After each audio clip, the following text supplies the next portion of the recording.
Hello, guys. I'm your host Rajni, and welcome to our special program Bollywood Classic. 10 बज चुकी है रात की और एक बार फिर से आप सभी का करती हूँ तहे दिल से स्वागत हमारे स्पेशल प्रोग्राम बॉलीवुड क्लासिक में, जिसमें हर रोज हर रात हम आपको रूबरू करवाते हैं 80, 70 और 60 के दशक के उन बॉलीवुड स्टार्स के साथ जिनकी पर्सनल लाइफ के बारे में आप नहीं जानते होंगे, या फिर यूं कहे कि आपने उनकी फिल्में तो देखी होगी, वो कलाकार भी आपको पसंद होंगे, लेकिन आप उनकी निजी जिंदगी के बारे में कुछ ऐसी बातें होती हैं जो नहीं जानते होंगे। आज कुछ ऐसा ही खुलासा एक बार फिर से करने वाले हैं हम हमारे स्पेशल प्रोग्राम में। आज हम बात करेंगे उस फेमस एक्टर को लेकर जिस एक्टर की पीढ़ी आज भी टीवी इंडस्ट्री और बॉलीवुड इंडस्ट्री में धमाल मचा रही है। वो एक्टर कोई और नहीं बल्कि शम्मी कपूर है। शम्मी कपूर, जिनकी शादी को लेकर हम करेंगे खुलासा, उनके प्यार को लेकर करेंगे खुलासा कि कैसे शम्मी कपूर का पहला प्यार अधूरा रह गया और उस अधूरे प्यार के बाद जब दूसरी पत्नी उनकी जिंदगी में आई तब उनकी जिंदगी कैसे बढ़ती नजर आई आगे आने वाले वक्त में, इस पर भी करेंगे खुलासा। लेकिन यहाँ नहीं, रिपोर्ट में देखी होगी आप सभी ने हमारी रिपोर्ट की हेडलाइन, जिस पर हमने लिखा है शम्मी कपूर की लव लाइफ पर हुआ चौंकाने वाला खुलासा। पहले प्यार के बाद दूसरी पत्नी के सामने रखी थी शर्त। क्या है पूरी खबर, तो चलिए बताते हैं आपको। शम्मी कपूर, जो इंडियन सिनेमा के दिग्गज अभिनेताओं में से एक है, 1950 से लेकर 1970 के दशक के बीच फिल्म इंडस्ट्री में उनका काफी बोलबाला रहा था। बड़े पर्दे पर अपनी दमदार एक्टिंग हो या फिर उस किरदार को निभाना, हर चीज में माहिर थे शम्मी कपूर। और बॉलीवुड को आज भी शम्मी कपूर पर नाज है। जहां एक तरफ एक्टर शम्मी कपूर ने बड़े पर्दे पर कई एक्ट्रेसेस के साथ रोमांस किया है, तो वहीं दूसरी तरफ उनकी रियल लव लाइफ कितनी दिलचस्प थी, आज इसी बात पर करेंगे हम खुलासा। आज हम आपको बताएंगे शम्मी कपूर की पर्सनल लाइफ को लेकर बातें।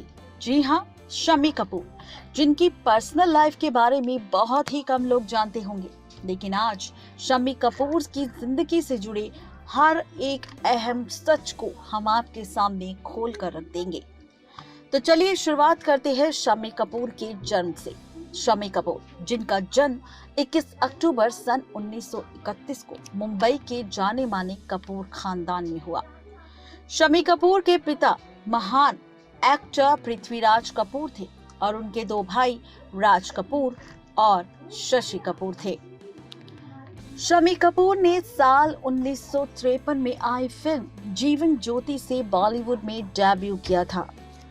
बता दें कि फिल्म बॉक्स ऑफिस पर इस फिल्म ने कुछ खास कमाल नहीं किया, लेकिन कहते हैं ना कि किस्मत बदलते हुए देर नहीं लगती।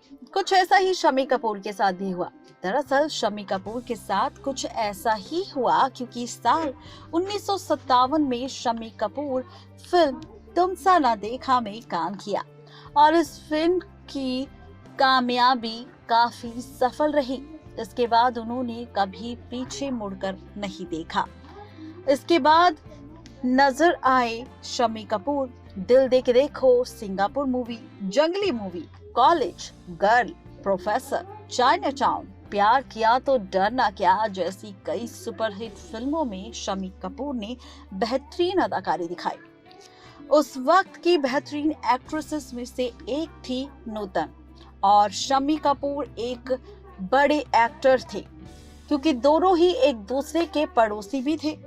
बता दें कि शम्मी बचपन से ही नूतन को प्यार करते थे और नूतन भी शम्मी कपूर को पसंद करती थी, जिसके चलते दोनों को एक दूसरे के साथ वक्त बिताना काफी अच्छा लगता था।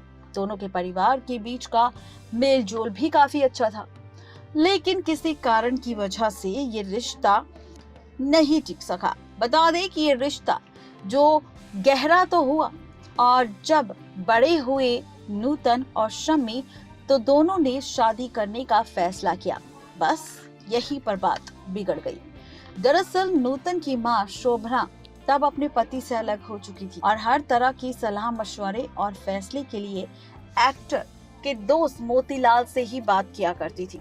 इसलिए जब उन्होंने मोतीलाल को नूतन और शम्मी के रिश्ते के बारे में बताया तो मोतीलाल ने इस रिश्ते से साफ इनकार कर दिया। मोतीलाल की बात मानकर मां शोभना ने बेटी की फीलिंग्स को ना देखते हुए नूतन को पढ़ाने के लिए स्विट्जरलैंड भेज दिया और इतनी दूरियां आते ही बचपन का ये प्यार अधूरा रह गया। बता दें कि बाद में नूतन और शम्मी कपूर ने 3 फिल्में साथ में जरूर की, लेकिन वो दोनों जिंदगी भर एक दूसरे के सिर्फ अवच्छिन्न दोस्त हैं।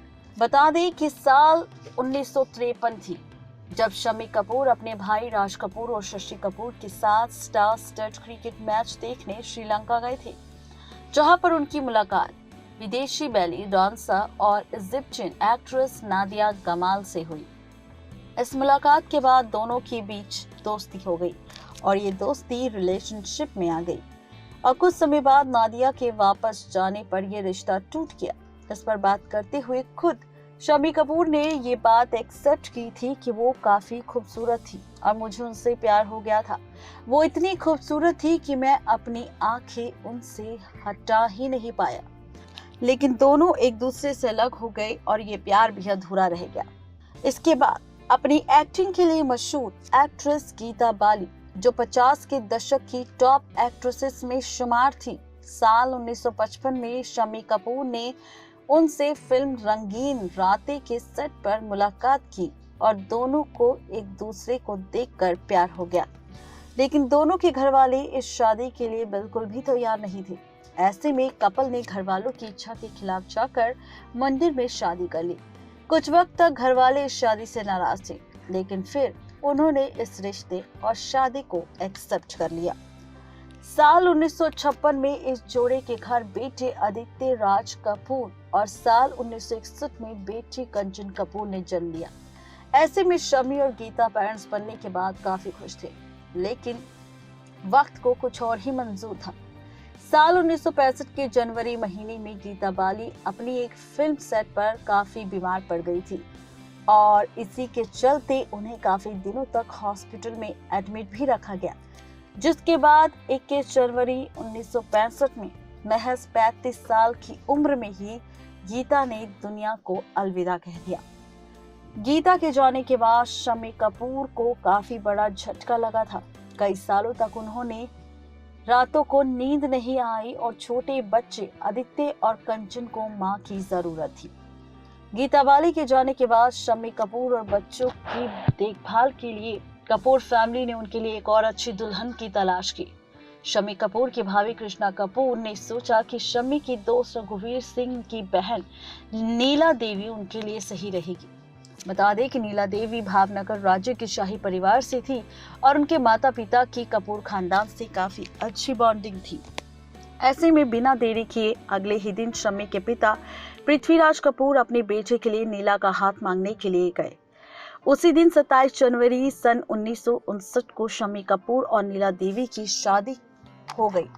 शादी होने से पहले एक दिन शम्मी कपूर ने नीला को अपने घर पर बुलाया और दोनों ने पूरी रात बात की, जहां शम्मी ने पहली शादी और बच्चों के बारे में उन्हें सब कुछ बता दिया और उन्हें शादी करने के लिए भी कहा। लेकिन शम्मी ने गीता के सामने एक शर्त रखी थी, वो शादी के बाद मां नहीं बनेंगी और उन्हें गीता के बच्चों को ही अपना समझकर पालना होगा।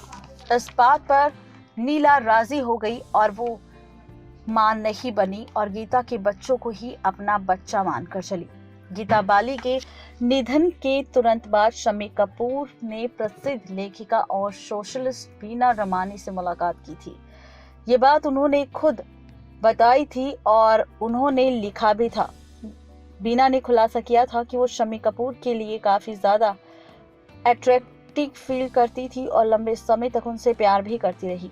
लेकिन शम्मी कपूर से शादी करने के लिए तैयार थी, लेकिन कपूर फैमिली ने इस बात का सपोर्ट नहीं किया और बाद में बीना ने अमेरिका के एक बिजनेसमैन से शादी कर ली थी। हालांकि शादी के कुछ समय बाद ही बीना का तलाक हो गया था।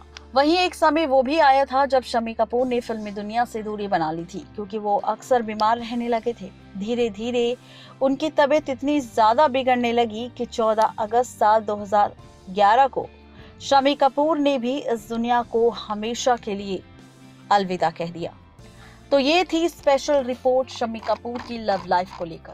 कैसी लगी आपको ये बताना बिल्कुल भी ना भूलें।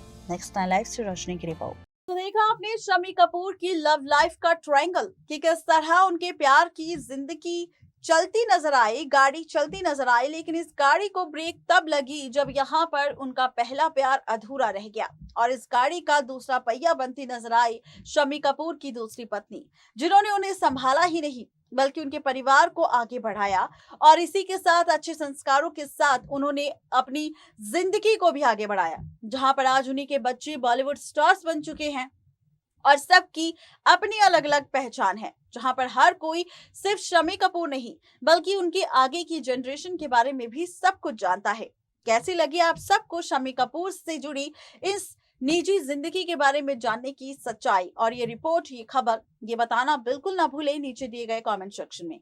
अगर आप किसी और बॉलीवुड स्टार 60, 70 और 80 दशक के किसी बॉलीवुड स्टार से रिलेटेड कोई भी न्यूज जानना चाहती हैं तो उसका नाम जरूर नीचे कमेंट सेक्शन में मेंशन करें ताकि अगली रिपोर्ट में हम आपके नाम के साथ उस सेलिब्रिटी के ऊपर भी खुलासा करेंगे। आज के लिए सिर्फ इतना ही, मुझे दीजिए इजाजत। Good night.